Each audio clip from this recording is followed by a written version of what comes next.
Il mesura la muraille et trouva 144 coudées, mesure d'homme, qui étaient celles de l'ange. Apocalypse 21, 17. En tant qu'enfants de Dieu, nous sommes devenus des rois et des sacrificateurs. C'est notre privilège. Apocalypse 1, 6. Ne pensez pas que ces paroles ne s'adressent qu'aux apôtres, aux martyrs et aux prophètes.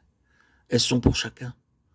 Tous ceux qui sont lavés et purifiés par le sang du Seigneur Jésus-Christ sont nés dans une famille céleste et ont été faits princes et sacrificateurs pour Dieu.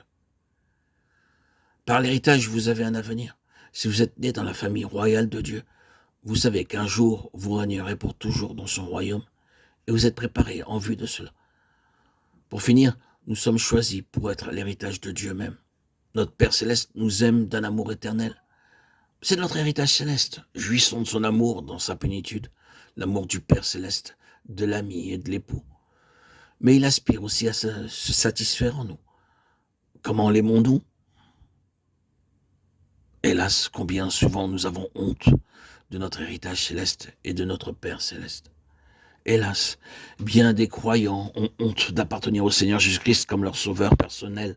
Lorsqu'ils sont parmi des amis, des voisins, ils ont honte de lui. Et cependant, lorsqu'ils ont des difficultés, ils s'écrient « Oh Seigneur, aide-moi, je désire ton aide, j'ai besoin de toi. » Le Seigneur les aide immédiatement. Mais ceci ne satisfait pas son cœur.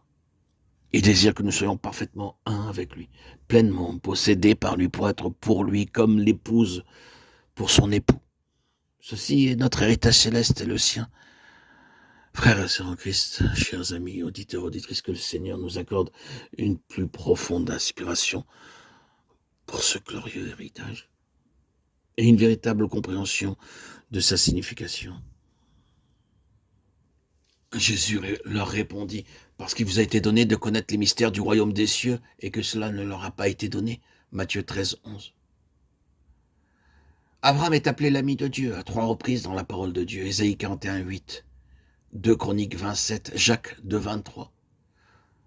Le Seigneur Jésus-Christ exprime le désir dans Jean 15, 15 que ses disciples soient ses amis. Il désire que nous connaissions les secrets de son cœur, car l'amitié se fortifie alors que les amis partagent les secrets de leur cœur.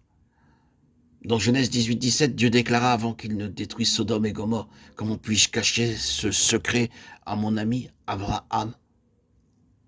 Dieu désire que nous soyons ses amis, de sorte qu'en nous plaçant dans son plan céleste, il puisse nous révéler des mystères cachés.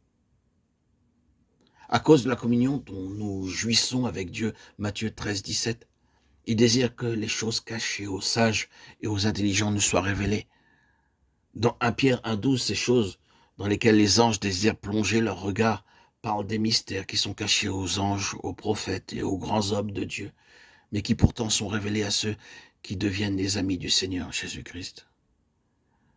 Le Seigneur a apparu 10 fois à Abraham depuis Genèse 10 et les chapitres suivants. Il a apparu 2 fois dans le chapitre 12. Chaque apparition révèle un secret de l'amitié divine. Il s'agit d'une révélation graduelle. Genèse 12, 1.